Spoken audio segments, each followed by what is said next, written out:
السلام عليكم، كي راكم دايرين؟ لاباس عليكم؟ نتمنى ان شاء الله تكونوا كلكم بخير وعلى خير وبصحه جيده. اليوم غادي نقترح عليكم وصفه ديال البطاطا في الفران، وصفه صحيه اللي كتجي رائعه في المذاق وبمكونات متوفره في كل بيت. تبعوا معايا المقادير وطريقه التحضير وفرجه ممتعه. بسم الله على بركه الله. نبداو. عندي هنا كميه ديال الزبده اللي ذوبتها، الزبده نوعيه جيده.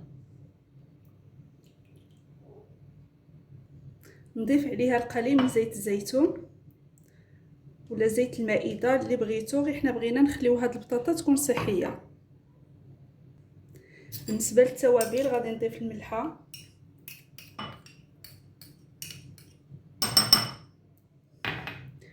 شويه ديال الخرقوم،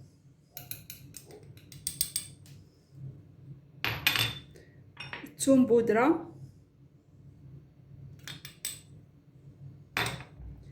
عندي هنا القليل من الابزار والقليل من السكينجبير،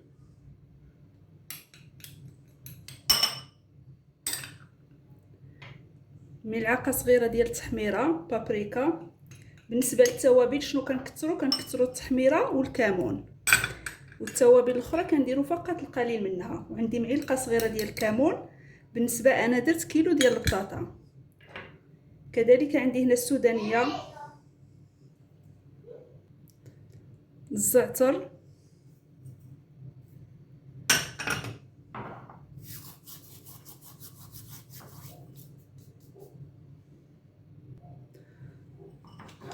نخلطوا هاد المكونات مزيان. جربوا البطاطا بهذه الطريقه، ديروا فيها جميع التوابل، راها كتجي لذيذه. في الاول كنت كنديرها فقط بالملحه والزعتر والسودانيه، من وليت كندير لها هذه الطريقه ما شاء الله الوليدات كيحماقوا عليها. خلطوا مزيان هاد التوابل مع الزبده والزيت حتى ديك الزبده كتعطيها المذاق رائع. خلطوا في الاول، الا بغيتوا ديروا غير الزيت ديروها، غير الزبده كتعطيها المذاق زوين. خلطوا هاد الشيء في الاول، عاد ضيفوه على البطاطا، لانكم من كديروا هاد التوابل مباشره على البطاطا ما كتخلطش لينا مزيان. بالنسبه للبطاطا خديت هنا كيلو ديال البطاطا. كل حبه ديال البطاطا قسمتها على النص وقطعتها هكا غليظه باش ما تجيكمش من طيب، باش ما تجيكمش يابسه، كتجي مقرمشه من برا ومن الداخل كتكون طريه. كناخذوا الصينيه ديال الفران، ضروري كنفرشوا لها ورق الزبده. الا كان عندكم ورق الزبده يكون كيلصق، دهنوه، ضروري دهنوه بالزيت، واخا تكونوا درتوه هنا في المكونات الزيت والزبده. بالنسبه للبطاطا غسلوها مزيان داك النشا اللي كيكون فيها.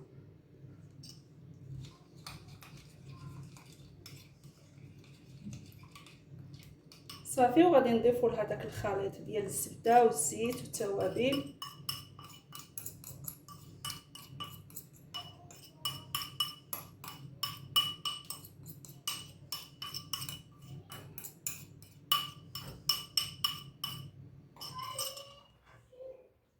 وغادي نخلطو مزيان بيدينا، انا كنعرف نخدم غير بيدي باش تخلط لينا مزيان ديك البطاطا وتخليها هاد التوابل اللي درنا ليها. ونتلاقى معكم من بعد ما نخلطها. من بعد ما خلطتها مزيان غادي نضيف لها كميه ديال الشابلوغ او الخبز المحمص المطحون. عفوا، انا راني ما كنحمروش، غير كيسميوه خبز محمص. انا الخبز الباكيت كنشدو كنيبسو وكنطحنوه. من الاحسن ما تحمروش، لانكم الا حمرتوه وتعاودوا تقليو به شي حاجه ولا تدخلوها الفران راه داك الخبز المحمص غادي تحرق لكم. من الاحسن ما تحمروش، غير خليوه يبس وطحنوه. انا دائما كيكون عندي في المجمد. صافي، غادي نخلط مره اخرى وغادي نستفو هاد القطع ديال البطاطا. صافي، من بعد ما خلطناها غادي نستفو هاد البطاطا. ستفوها مزيان في اللاطه، ديروها على هاد الشكل باش طيب لينا مزيان في الفران.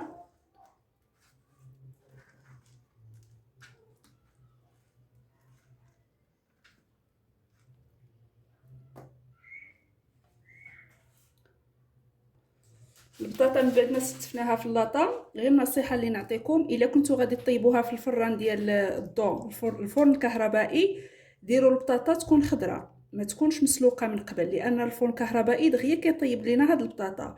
وإلا كنتو غتدخلوها في الفرن ديال الغاز، ديروا لها طيبوها واحد 5 دقائق، سلقوها واحد 5 دقائق، صفيوها خليوها تبرد، عاد ديروا لها هاد التوابل.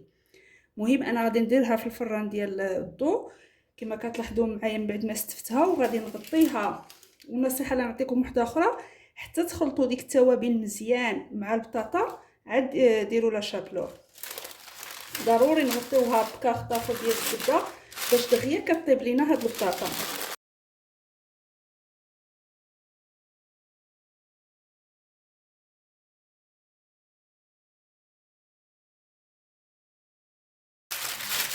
من ما كتغطيوهاش كتعطل لينا في الفران. صافي كتدخلها الفران يكون سخون من قبل على اعلى درجه، مثلا انا دايره لها 250 درجه، ومن تكون كطيب مره نبقاو نقلبوا الصينيه ديال الفران باش هاد الجهه ما تحرقش لينا، لان ديما كنعرفوا الجهه الدخلانيه ديال الفران كتكون مجهده. البطاطا ديالنا من بعد ما وجدت كما كتلاحظوا معايا، غادي ناخذ كميه ديال الجبن.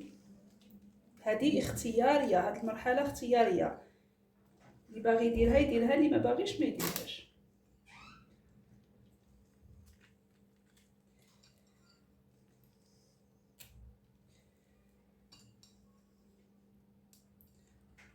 صافي غادي نرجعوها للفران يذوب داك الفرماج ونقدموها بالصحه والراحه. البطاطا ديالنا من بعد ما وجدت كما كتلاحظوا معايا راه كتجي رائعه في المذاق. غير النصيحه اللي نعطيكم، ما تكثروش من التوابل بزاف بحال السكنجبير والابزار، شويه شويه، كثروا شويه من الكمون والتحميره باش تعطيكم اللون. نتمنى الوصفه ديال اليوم تكون عجبتكم. شكرا لكم على المتابعه، والى عجبتكم الوصفه اللايك والبارطاج، والى وصفه مقبله ان شاء الله.